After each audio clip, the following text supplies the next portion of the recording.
On Wednesday, September 7th, crowds gathered in San Francisco to protest. They wanted to voice their anger at the continued injustices faced by the Palestinians under the apartheid regime of the Israeli state.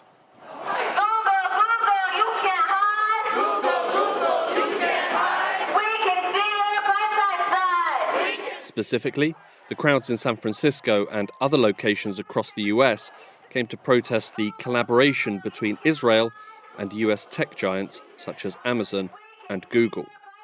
One of those speaking on Wednesday was Ariel Koren. Thank you so much, everyone who is here today. We are here representing the hundreds of workers and community members, sending our message to Google and Amazon loud and clear: no tech for apartheid. Ariel is one of the leading voices against the collaboration between America's big tech and Israel, and has paid the price for her activism.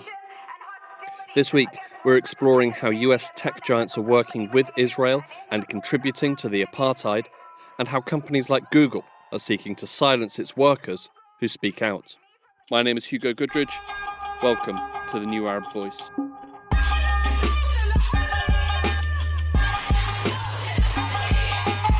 The seeds of Wednesday's protest action were first planted back in 2021. In April of that year, it was announced that Google and Amazon had won a lucrative contract to provide cloud computing services to the Israeli government. The two companies beat out rivals Microsoft and Oracle for the $1.2 billion contract. The deal was signed the following month. It was known as Project Nimbus. Yeah, so basically, as much as we know that it's basically giving cloud service and storage services from Google and Amazon to the Israeli government. This is Nadim Nashif, the Director General of Hamle, a Palestinian NGO involved in digital advocacy and defending digital rights. Nadim explained that Project Nimbus would be available to Israel's civil ministries, but not just them. But it also includes giving services and hosting and storage and cloud services also for the security, for the Israeli security forces, including the secret services, the army, etc., who, as we all know, are very much engaged in the occupation in 1967 areas. And this information and these tools are used also to control and to oppress Palestinian people. Project Nimbus, in the hands of the Israeli military, will allow them to expand and increase the surveillance and ultimately persecution of the Palestinian people. Israel has not publicly stated how it intends to use Project Nimbus, but training documents produced by Google indicate that Project Nimbus will give Israel the technology needed for facial detection, automated image categorization, object tracking, and even sentiment analysis. By the nature of the apartheid system enforced by Israel, the Palestinians already live in a surveillance state, but this deal would allow it to be greatly expanded with near constant surveillance. With Project Nimbus, it is claimed that not only can the movements and actions of individuals be monitored, but also their emotions. Project Nimbus claims that its AI technology is able to discern the inner feelings of an individual from facial expressions and movements and statements. Such claims have often been rejected, not only for being highly invasive, but also for being pseudoscientific. Nadim again. Palestinians are living in a kind of dystopy, technological dystopy of being controlled by applications, by technology, developing these kind of cutting-edge technologies, but testing them on people rather than for the benefit of humanity, but more for the control, for the oppression. And unfortunately, this industry, again, maybe once the occupation of Palestinians was a problem of Palestinians, but now more and more, this occupation is a global problem because it creates the tools that also many other oppressive regimes are using, including some of the Arab regimes who are buying these technologies and through them oppressing their political opponents. It's true. Israel has, in effect, turned Palestine into a testing ground for tools of oppression. Successes there can be used in any sales pitches when promoting such technology beyond its borders. This was seen with the NSO Group, an Israeli company that created the Pegasus hacking software, which was later found in mobile devices of human rights defenders and political activists around the world. The decision to join Google and Amazon is part of a growing trend in Israel's arsenal of oppression, which is becoming increasingly reliant on technology. It's a much growing tool because it's less visible and it takes time to find it and to understand it. Also, some of it, it's a complicated technology that you need a very much specialized people. It's not just a violation that happens on the street and then there is a researcher or a journalist or somebody who's documenting it. It is something that's happening in a very sophisticated way, and then you need people with a very specific set of skills that they can cope with it and analyze it. And that's why this is developing. And adding to that, the other side of it is the money. I mean, this is a huge industry, a very lucrative one, and that's why it's also developing. As details of Project Nimbus have become known and the impact that it will have on Palestinians better understood, outrage has simultaneously increased among Palestinians and pro-Palestine activists. But Project Nimbus has also faced dissent and objection from within. My name is Ariel Koren. I was a product marketing manager at Google for 7 years, first on Google Translate and then on the Google for Education team. Ariel was working at Google when the deal with Israel was first announced and quickly realized what impact it would have on Palestinian rights. It became clear pretty early on because of the Israeli government itself was saying that they were going to have it be used by the military. And because of also the way that the contract was reported on, we discovered that there's a clause within the contract that states that Google has no right to regulate the way that the technology gets used. So they're essentially required to build out tools that are extremely powerful and then to hand over those tools to a government and military that is violating human rights on a daily basis, violating international laws on a daily basis and carrying out apartheid. But then, Google is wiping its hands of any sort of responsibility to regulate the way that the technology gets used. And that clause also stipulates that Google can't regulate which agency becomes a beneficiary. So like, for example, once in Israeli hands, Project Nimbus could be handed to the army, the security services, or the Israeli Land Authority, which is responsible for overseeing the expansion of illegal settlements. The New Arab Voice asked Google about Project Nimbus. In a written response, they said, quote, "The contract is for workloads running on our commercial platform by Israeli government ministries such as finance, healthcare, transportation, and education. Our work is not directed at highly sensitive or classified military workloads relevant to weapons or intelligence services." We also asked Google why the contract did not prevent their technology from being shared with military or security elements, but they provided no answer. Preceding the signing of the deal in May 2021, numerous reports from prominent human rights organizations, including Human Rights Watch and the Israeli NGO B'Tselem, had branded Israel's actions as apartheid. But even if Israel did choose to ignore these reports, unfolding events at the time could not be ignored.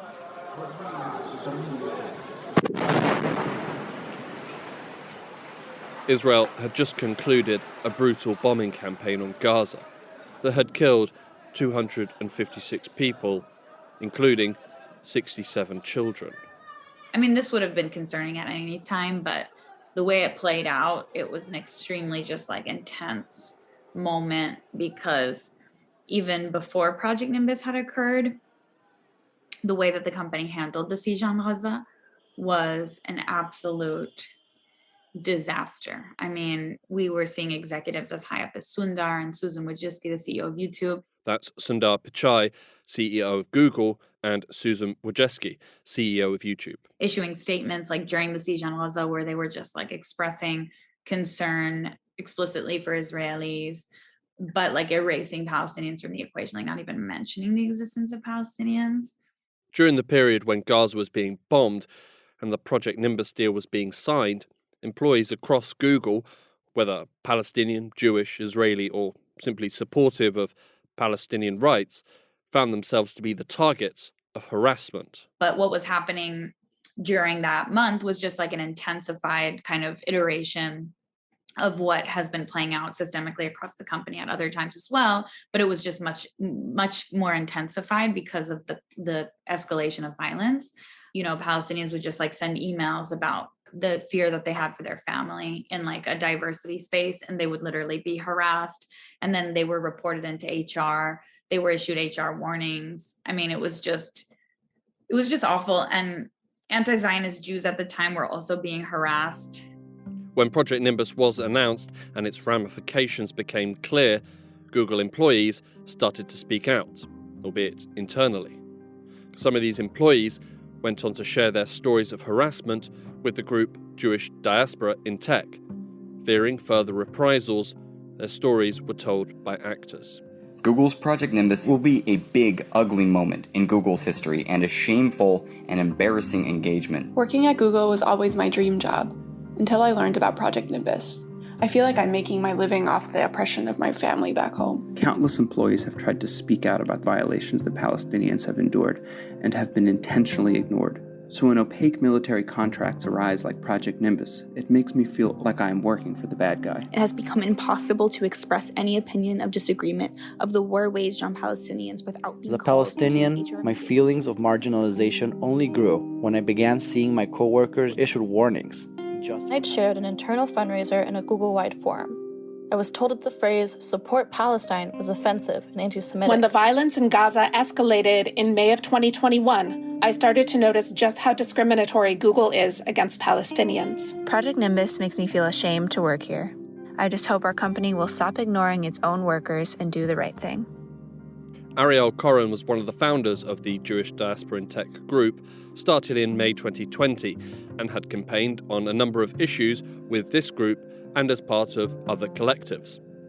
Ariel campaigned against false narratives of Jewish identity used by Google to justify systematic harm against Palestinians and other marginalized workers within the company, and also against Google's decision to apologize for donating to the movement for Black Lives following the murder of George Floyd. A Jewish employees group within Google had lodged an official complaint that such a donation was anti-Semitic, because the movement for Black Lives had expressed solidarity with Palestinian-led groups. Numerous employees have claimed that diversity employment schemes within the company have been weaponized and used to silence others with dissenting opinions. Ariel's actions were noticed by Google, and she, like many others in the company, found herself targeted. And the other thing that was playing out on the personal level was that on my team, there was like a major issue of harassment and discrimination. And I had reported an executive on my team to HR. And ultimately my report led to like this really, really intense investigation where like over 10 witnesses came forward, and he ultimately was fired. And my team, the folks who like he reported into, felt like, you know, the status quo again had been challenged. Like there had been like a check to the powers that be, and this man had been fired, and they just weren't happy. Eventually, the alleged culture of harassment at Google proved too exhausting. So just the toxicity and the hostility from both like within my team culture and also like within the way that like I was seeing anti-Zionist Jews being treated and the way that my Palestinian colleagues were being treated, like all of it was kind of creating for me like an experience of burnout and ultimately depression and anxiety when I was in my workspace. So I ended up taking a disability leave. That was in July of 2021. While on disability leave, Ariel continued to work with an anti-militarism group within her union. These efforts included starting a petition that called on Google to engage in transparency about Project Nimbus and ultimately rescind the contract. 800 Google workers signed the petition, and a further 37,500 members of the public also added their names. Basically, in November of 2021, I spoke out publicly. I was one of just 2 workers to publicly like put my name on this work to denounce Project Nimbus, and was like the only worker who was really visible, like with my name and with my face speaking out. And then 2 weeks after speaking out publicly, I returned to the company from disability leave. And on my second day back, that was when my manager told me in my welcome back meeting that the company had decided while I was gone to move my role overseas effective immediately, and that I would lose my job if I didn't commit to moving from San Francisco to Sao Paulo within 17 days. After 7 years at Google, Ariel was told that her job had been moved to Sao Paulo and that she must move her entire life or quit her job. And then on the second day, like even though I'd been given 17 days, on the second day, he started communicating to the team that I was going to be leaving. So like he was already telling the team I was leaving, even though like I had never said anything. I had never told him I would leave. And when I confronted him, he was like, "Oh, you mean you'd actually consider moving to Sao Paulo?" Because I told him, like, "Why are you saying I'm leaving?" And he's like, "You mean you'd actually consider moving to Sao Paulo?" And I'm like, "I thought the whole point was that I'm actually supposed to move to Sao Paulo." Like, it's just clear that the intention was never that I would really move. It was just to get rid of me. Ariel remains convinced that it was Google's intention to force her out of her job in retaliation for speaking out against Project Nimbus. The New Arab Voice asked Google about these claims. They denied that the decision was retaliatory, and in an emailed response said that, quote, "Our investigation found that there was no retaliation here." No, they're denying any sort of wrongdoing. They're denying any sort of retaliation. They're just saying it was a business need, that it was urgent. I was urgently needed in Sao Paulo.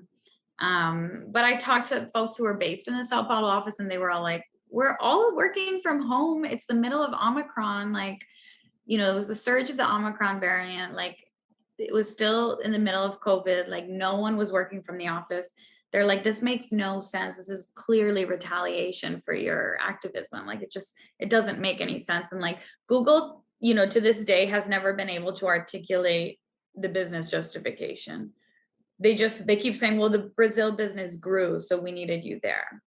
Ariel was eventually told by HR that the manner in which her employment had been handled was harmful and wrongly executed, but refused to admit that the action taken against her was retaliatory.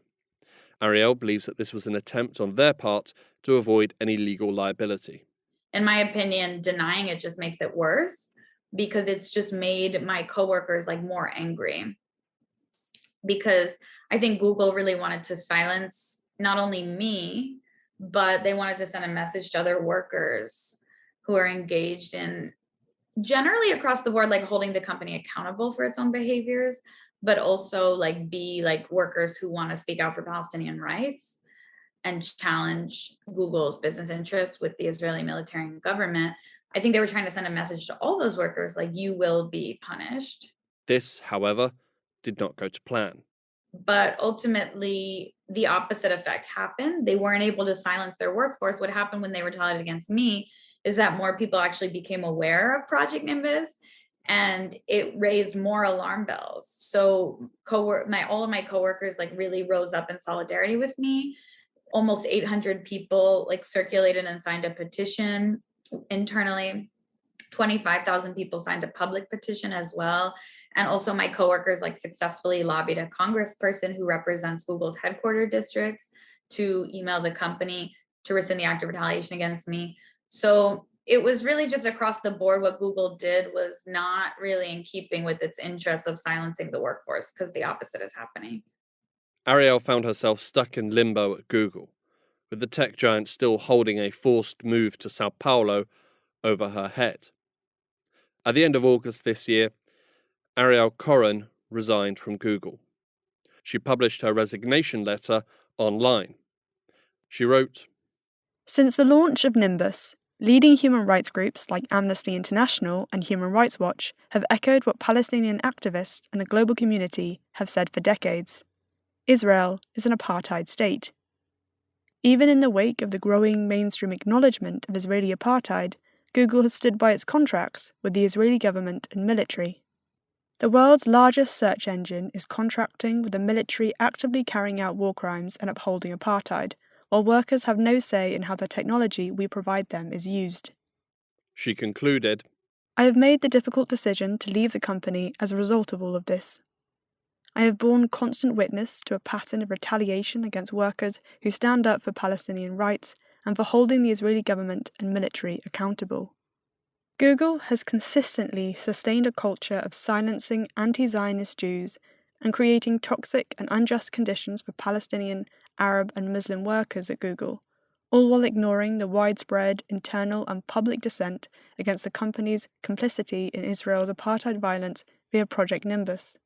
Anti-Zionist Jews at Google will not stop speaking out against Israel's injustices against Palestinians. But we acknowledge our privilege to do so safely, while our Palestinian colleagues and friends are not afforded the same privilege to feel safe and be heard. Because I thought about, well, I'll just kind of quit. But then I was like, no, when I resign, I really need to share with as many colleagues and people as possible the truth about all the factors that led to this, because it needs to be known and something's got to give. Like this culture of suppression and people just weaponizing anti-Semitism, the company weaponizing false narratives of Jewish identity, it needs to be challenged. And two of the things that And sharing her story made an impact. Other people saw it. They read her resignation letter. They empathized with her struggle and with the struggle of the Palestinians. A concrete example I can give is that the Alphabet Workers Union had not taken a formal stand on Palestine. And the day of my resignation was the day they officially announced that they're taking a public stand for anti-Zionism.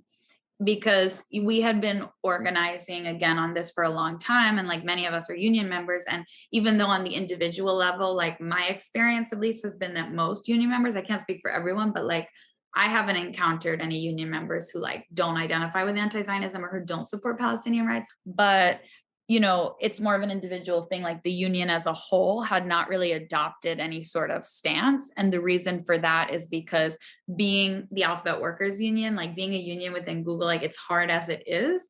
And I think the consensus was like people were too scared that like if they took this stance officially as the union, then it could be actually something that could cause like a lot of harassment, it would just add yet another institutional obstacle due to the deeply ingrained culture of censorship that exists around this issue.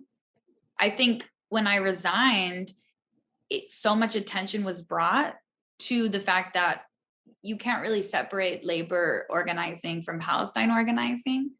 Like the way that the private sector in the United States works, the way that like money and capitalism in the United States works is, and Europe and really across the world, is such that like you can't really separate it from the fight for Palestinian freedom. And so like the Alphabet Workers Union like can't really not have a stance on this. And especially with my case, like Ariel is no longer within Google, but she does believe that her resignation and the impact it's had on the workers who remain at the company will lead to a lasting change in culture at the tech giant. So I think that bubble is bursting now at Google, because my resignation letter like really exposed the degree to which this weaponization of these false narratives of diversity are actually just harming people, and above all harming Palestinians, and justifying not only harming Palestinians within the company, but justifying the harm that Google is profiting off of, the harm of harming Palestinians on the ground who are supposedly our users, and supposedly they're a community that we're supposed to be serving, not harming. So where does all of this leave us and the Palestinians with Project Nimbus? Can it be stopped? Maybe. There is a precedent in Google's history. In 2018, Google gave in to employee pressure and withdrew from Project Maven, a Pentagon contract that used Google AI technology to aid US drone strikes. And in 2019, Google confirmed it had ceased operations, again after employee pressure, on Project Dragonfly, a planned search engine that was being developed by Google, which would have been compatible with China's state censorship provisions. So those are two like really solid examples of Google like listening when workers show Google like, we're going to quit. This is our labor. You can't do anything without our labor. You know, it works. Like worker organizing really does work. The women's walkout is another example. Like, I think things are far from being okay for women at the company. I mean, I would be an example of that. The fact that like Google comes down really hard on women, and like many, if not most, and almost all of the really high profile retaliation cases have been women, and mostly in most cases, Black and brown women as well. You know, the women's walkout was an example of a time when there were 20,000 people who walked out due to harassment, and Google immediately addressed the harassment issues after the walkout and changed its policies around like how they investigate harassment at the company. There is actually precedent for Google doing the right thing when enough workers and the general public to coalesce and tell Google that they have to do the right thing. It's unfortunate that in the case of the Women's Walk and also these other two projects, Project Dragonfly and Project Maven, every single person who led those efforts has been fired. So there's not a single person left who led the efforts against Project Maven, against Project Dragonfly, or the Women's Walkout. None remains in the company now because they were all driven out in ways pretty similar to how they drove me out. Ariel is currently out of a job. And for the moment, Project Nimbus appears to be going ahead. But Ariel doesn't regret her decision, nor is she apologetic. Workers shouldn't have to choose between their job and supporting human rights. And workers shouldn't come into the office on a Monday to discover that they are now military contractors. Ariel appears content, and her convictions are as strong as ever. I don't want it to be a chilling effect, and I want everyone to know, you really should speak out if you can. If you can do so safely, you should speak out. People are going to have your back. I haven't once felt alone throughout this process. My coworkers, and they were the ones who said, don't quit, don't give up, you have to fight this. So that's why it's now September of 2022, and I fought this starting in November of 2021. I've been fighting this for almost a year before I had to make the decision to resign, but it's because I had a whole infrastructure of workers who were supporting me and fighting it. And there was a protester at the protest whose sign said, ending apartheid is worth losing your job. And honestly, it is. I don't want workers to have this chilling effect of I'll never get a job again if I take a stand. You should absolutely take a stand if you feel privileged enough to do so, and that it's safe to do so. And to quote one of my Palestinian coworkers and friends who put out a statement, they said at the end of their statement, you have a voice and you have the responsibility to use it when those less privileged than you are the ones whose livelihoods and jobs are on the line.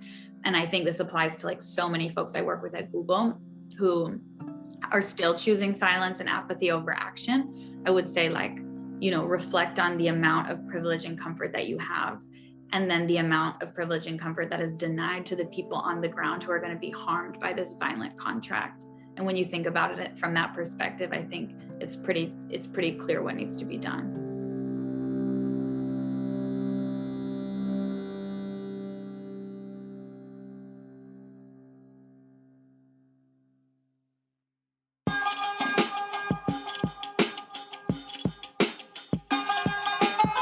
Thank you for listening to this episode of The New Arab Voice. It was written and produced by me, Hugo Goodridge, with additional help from Rosie McCabe. Our theme music was by Omar Al-Fil. The New Arab Voice will be back next week. Until then, you can find all our previous episodes on all major podcast platforms. You can also check out our Instagram page and Twitter account, both at The New Arab Voice, for additional content. You can subscribe to the podcast so you never miss an episode, and you can also rate and review, which helps us spread the word. Don't forget to follow The New Arab on Facebook, Twitter, and Instagram for all the latest news from the region.